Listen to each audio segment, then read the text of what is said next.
तो हेलो दोस्तों, स्वागत है आप सभी लोगों का हमारे यूट्यूब चैनल सम्राट अकेडमी। तो दोस्तों, मेरा नाम है आकाश और आज की वीडियो में आपका भाई बताने वाला है 2022 बोर्ड एग्ज़ाम की तैयारी को लेकर। ठीक है, 2022 बोर्ड एग्ज़ाम की तैयारी स्टार्ट हो गई है क्लास 10th की। और आज मैं इस वीडियो में हिंदी बताने वाला हूँ और हिंदी में क्या पोर्शन में आप लोगों को कंप्लीट कराने वाला हूँ कि जिससे वहाँ से नंबर एकदम फिक्स रहते हैं। क्या रहते हैं? फिक्स रहते हैं मेरे प्यारे विद्यार्थियों। वो मैं फैक्ट बताऊंगा कि वहाँ से नंबर आना ही आना निश्चित है और कोई इसको रोक नहीं सकता है। समझ में आया?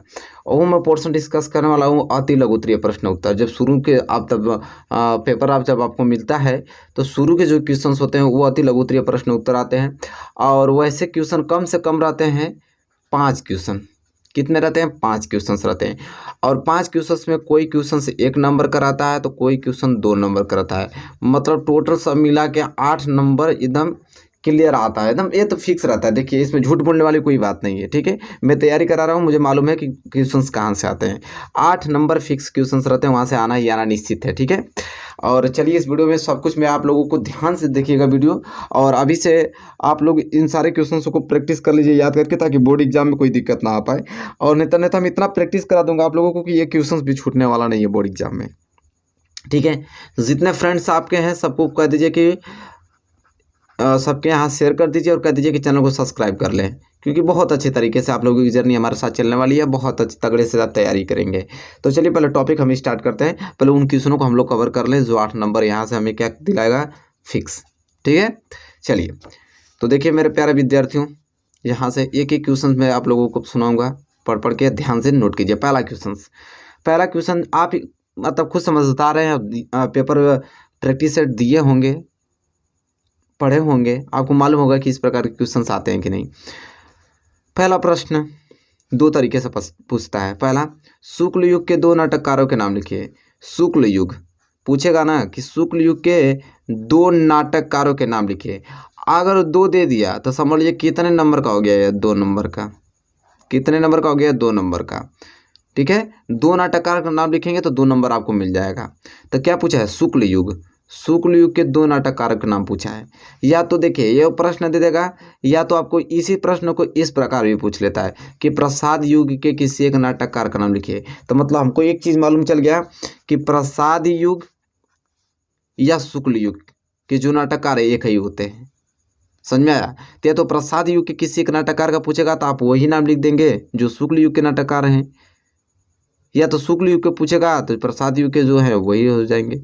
तो दो देखिए, हमें क्वेश्चंस किस प्रकार याद करना है, हमें दोनों कैटेगरी मतलब पकड़ना है कि क्वेश्चन दोनों तरीके से कैसे पूछता है।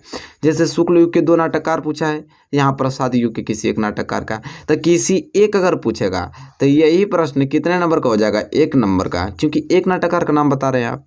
अगर 2 नाटककार पूछेगा तो 2 नंबर का हो जाएगा। समझ में आया? तो आइए इसका उत्तर देख लेते हैं कि शुक्ल युग के 2 नाटककार के नाम लिखना है या तो प्रसाद युग के। तो कौन कौन है मैं लिख के लेकर आया हूँ ताकि आपको कोई दिक्कत ना हो लिखने में। तो पहले हैं जयशंकर प्रसाद जी। क्या है? जयशंकर प्रसाद। और दूसरा है हरि कृष्ण प्रेमी। हरि कृष्ण प्रेमी, बहुत प्यारा नाम है इन दोनों लोगों का और इसे तो आपको याद कर ही लेना है आप लोगों को। तो दोनों प्रश्न में से देखिए, जयशंकर प्रसाद हरि कृष्ण प्रेमी दोनों लिख लेते हैं तो यहाँ से 2 नंबर मिल जाएगा। अगर आपको एक नाटककार पूछेगा तो एक ही लिखना पड़ेगा, क्योंकि 1 नंबर उसमें मिलेगा। ये नहीं कि एक नाटककार पूछ दे आप 5 लिख दें, सोचेंगे 5 नंबर मिल जाएगा, तो ऐसा नहीं होता है। जितना पूछेगा उतना ही मार्क्स आपको देगा। अगर ऊपर वाला क्वेश्चन पूछेगा तो सेम यही आंसर लिखेंगे तो 2 नंबर मिल जाएगा। नीचे वाला क्वेश्चन पूछेगा तो इसमें से दोनों में से एक लिख दीजिए, 1 नंबर मिल जाएगा। समझ में आ रही है ना अच्छे से? चलिए अब पढ़ते हैं क्वेश्चन नंबर दूसरे की तरफ। क्वेश्चन नंबर दूसरा देखिए है यहाँ पे। क्वेश्चन नंबर दूसरा कह रहा है कि नामवर सिंह किस विधा के प्रमुख लेखक हैं? यह इतना ज़्यादा इम्पोर्टेंट मेरे प्यारे विद्यार्थियों क्वेश्चन है, इतना ज़्यादा इम्पोर्टेंट है क्या बताया जाए। बहुत बार इसको देखते चला आया मैं। ठीक है, आज से इस क्वेश्चन को नहीं देख रहा हूँ कि नामवर सिंह जो नामवर सिंह किस विधा के प्रमुख लेखक हैं? ये लेखक हैं, अब पूछ रहा है कि किस विधा के लेखक हैं, हमको ये बताइए। ठीक है, नामवर सिंह क्या है? लेखक हैं, लेकिन किस विधा के लेखक हैं ये पूछ रहा है। तो चलिए उत्तर देख लेते हैं। बहुत ही प्यारा इसका उत्तर है कि नामवर सिंह आलोचना विधा, क्या आलोचना विधा, ये नाम याद कर लीजिए कि जो नामवर सिंह हैं वो आलोचना विधा के प्रमुख लेखक के रूप में जाने जाते हैं। तो कोई अगर आपसे कभी भी पूछ दे इस क्वेश्चन को लेकर कि नामवर सिंह किस विधा के प्रमुख लेखक हैं, तो आप उत्तर तुरंत उनको बताएं कि ऐसा भी है कि वो जो नामवर सिंह हैं वो आलोचना विधा के प्रमुख लेखक हैं। ठीक है, क्लियर हो जाना चाहिए, बिल्कुल क्लियर हो जाना चाहिए। चलिए क्वेश्चन नंबर दूसरा क्लियर। क्वेश्चन नंबर तीसरा देखिए, बहुत प्यारा प्रश्न है। क्वेश्चन नंबर तीसरा, क्वेश्चन नंबर तीसरा है भारतेंदु युग के दो प्रमुख लेखकों के नाम लिखिए। देखिए क्वेश्चन में वो बता रहा हूँ कि जो एग्जाम में निश्चित है कि आएगा यह। ठीक है, भारतेंदु युग, अब क्या पूछा हमसे, भारतेंदु युग, भारतेंदु युग के दो प्रमुख, कितने, दो प्रमुख लेखकों के नाम, मतलब ये क्वेश्चन कितने नंबर का हो गया, 2 नंबर का हो गया। पूछा है 2 प्रमुख लेखकों के नाम लिखिए। कह रहा है कि कोई भी अगर नाम को आपको याद हो भारतेंदु युग के लेखक का आप लिख सकते हैं, लेकिन 2 लिखना है, 2 नंबर मिलेगा आपको। ठीक है, ये क्वेश्चन कह रहा है। तो आइए भारतेंदु युग के 2 प्रमुख लेखकों के नाम जान लेते हैं। तो देखिए बहुत प्यारे प्यारे लोग हैं, तो मैं 2 क्या यहाँ बहुत लिख के लेकर आ गया हूँ कि ताकि आपको याद करने में आसानी होगा। इतना नहीं लिखना है, केवल 2 ही लिखना है। 2 नंबर को पूछा, केवल 2 ही लिखना है, ज़्यादा दिमाग नहीं लगाने की आवश्यकता है। ये तो मैं इसलिए लिखा हूँ कि ज़्यादा याद रहेगा तो कोई भूल भी जाएंगे तो आप उसको याद कर सकते हैं। तो पहले हैं श्रीनिवास दास, क्या है, श्रीनिवास दास। ये सभी लोग क्या है, भारतेंदु युग के प्रमुख लेखक हैं। फिर बालकृष्ण भट्ट, फिर प्रताप नारायण मिश्र जी, फिर राधा कृष्ण दास जी, फिर राधा चरण गोस्वामी। ठीक है, इतने लोग हैं जो भारतेंदु युग के प्रमुख लेखक हैं। मात्र इनमें से 2 ही याद करके जाना है आपको। 2 लिखेंगे, 2 नंबर आपको मिल जाएगा मेरे प्यारे विद्यार्थियों। आई होप आपको क्लियर हो गया होगा। क्वेश्चन नंबर तीसरा भी इसी के साथ हम बढ़ेंगे अगले क्वेश्चन की ओर, और क्वेश्चन नंबर चौथे की ओर। चलिए उसको देख लेते हैं, उसको याद करते हैं। चलिए क्वेश्चन नंबर चौथा देखिए। क्वेश्चन नंबर 4 क्या है कि शुक्ल युग के 2 प्रमुख लेखकों अथवा निबंधकारों के नाम लिखिए। ठीक है, देखिए बहुत ही प्यारा प्रश्न है, बहुत ही ज़्यादा प्यारा प्रश्न है। अथवा का मतलब क्या होता है, देखिए ध्यान से, यहाँ पे लॉजिक है। ये नहीं, देखिए क्या पूछा शुक्ल युग, क्या पूछा है, शुक्ल युग। शुक्ल युग के 2 प्रमुख लेखकों अथवा निबंधकारों के नाम लिखिए। तो लेखक का भी नाम लिखना है, एक लेखक का नाम लिख दीजिए, और एक किनका नाम लिख देंगे, निबंधकार के नाम लिख देना है। किनका, निबंधकार के। तो 2 नंबर आपको फिक्स हो जाएगा क्योंकि अथवा दिया है। लेखक का भी नाम लिखना है और निबंधकार के भी नाम लिखना है। ठीक है, लेखक और निबंधकार एक ही हैं।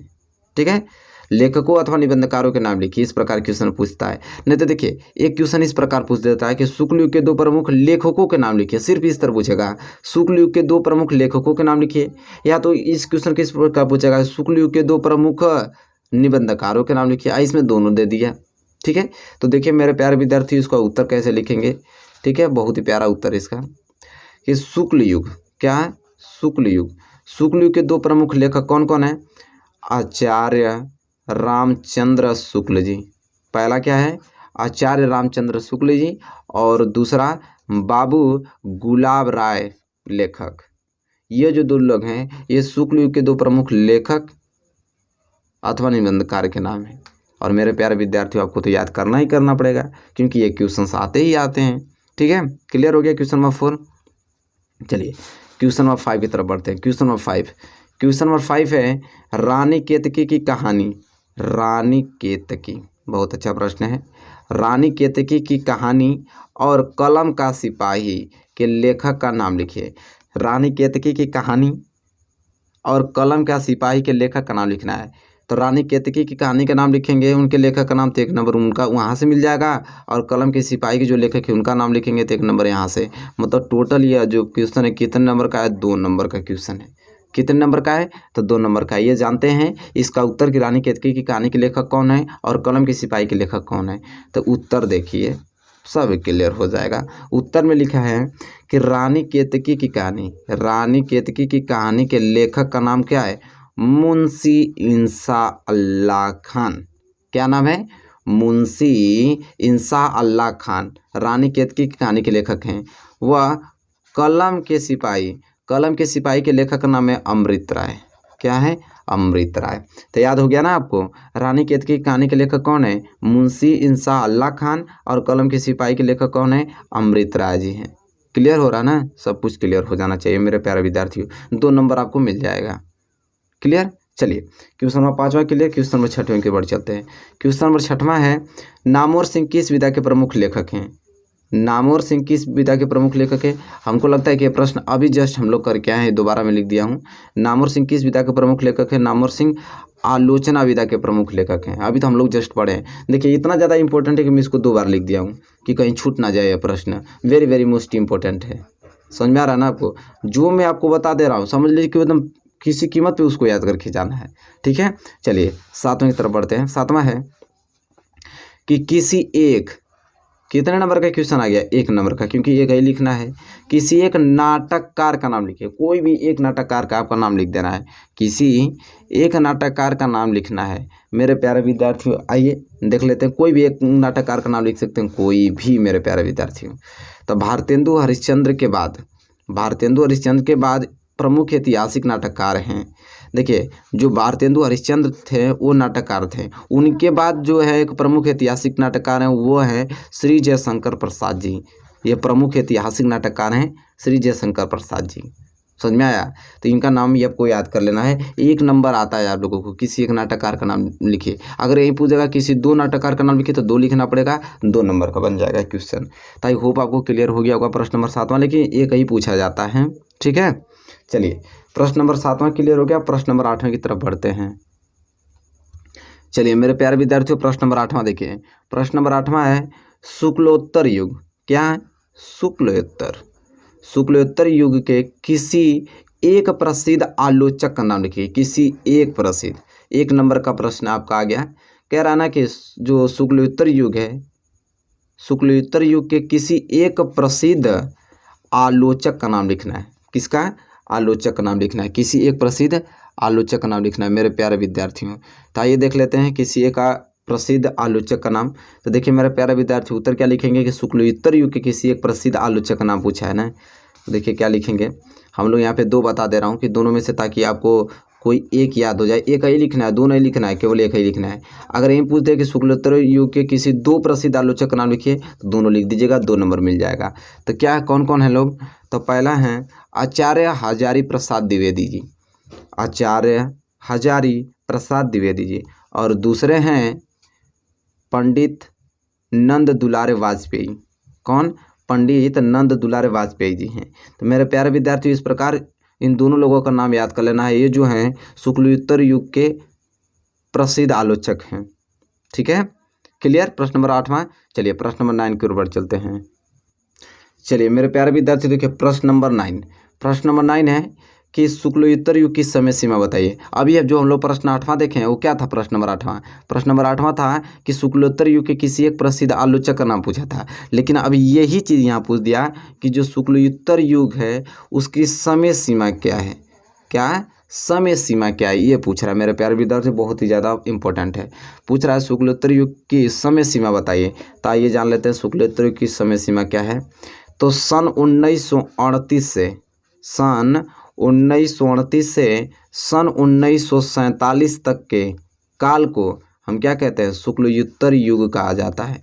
कोई अगर आपसे पूछे कि शुक्लोत्तर युग का समय सीमा क्या है तो 1938 से लेके 1947 तक, 1938 से लेके 1947 तक का काल जो है वो शुक्लोत्तर युग का काल कहा जाता है, ठीक है। ये एकदम क्लियर होना चाहिए। ये 1 नंबर का पूछा जाता है, 1 नंबर में नहीं तो ये 2 नंबर के क्वेश्चंस आते हैं, ठीक है। तो क्लियर हो जाना चाहिए। कितना नंबर भी आया हमको याद होना चाहिए आंसर, ठीक है। चलिए क्वेश्चन नंबर 10वें की तरफ बढ़ चलते हैं, ठीक है। और ये आज का लास्ट क्वेश्चन मेरे प्यारे विद्यार्थियों। प्रश्न नंबर 10वां क्या बोल रहा है? किसी एक प्रसिद्ध आलोचक का नाम लिखिए। किसी एक प्रसिद्ध आलोचक, किसी भी एक प्रसिद्ध आलोचक का नाम लिखिए, ठीक है। तो चलिए ये बता देता हूँ, आप लिख सकते हैं कि आचार्य रामचंद्र शुक्ल। आचार्य रामचंद्र शुक्ल हिंदी के युग प्रवर्तक आलोचना है, ठीक है। आलोचना के लेखक हैं, आलोचक हैं आचार्य रामचंद्र शुक्ल जी। ये एकदम इनका जो नाम है याद करना है आपको। सिर्फ नाम लिख देंगे तभी चल जाएगा। किसी एक प्रसिद्ध आलोचक का नाम पूछा है तो आचार्य रामचंद्र शुक्ल, बात खत्म। 1 नंबर आपको मिल गया क्योंकि एक ही लिखना है। तो मेरे प्यारे विद्यार्थियों इस प्रकार टोटल मैंने 10 मोस्ट इंपॉर्टेंट क्वेश्चन बता दिया, 10। अब ये देखिए 10 से कितना फ़ायदा करेगा जब आप पेपर देने जाएंगे, तो कितना फ़ायदा करेगा। आप कहें कि यस सर मज़ा आ गया इन क्वेश्चनों को पढ़कर, और वाकई में क्वेश्चन पूछे भी गए हैं, ठीक है, तो आपको क्लियर हो गया होगा। ये बताइए वीडियो आपको कैसी लगी है। वीडियो अच्छी लगी है तो प्लीज़ लाइक कर दीजिए, चैनल पर नए हैं तो प्लीज़ चैनल को सब्सक्राइब कर लीजिए, साथ ही साथ बेल आइकन को भी प्रेस कर लीजिए। आगे देखिए, अभी तो यही स्टार्ट था, आगे देखिए कितना अच्छे से तैयारी कराई जाती है। मिलेंगे आपसे नेक्स्ट वीडियो में, तब तक के लिए धन्यवाद।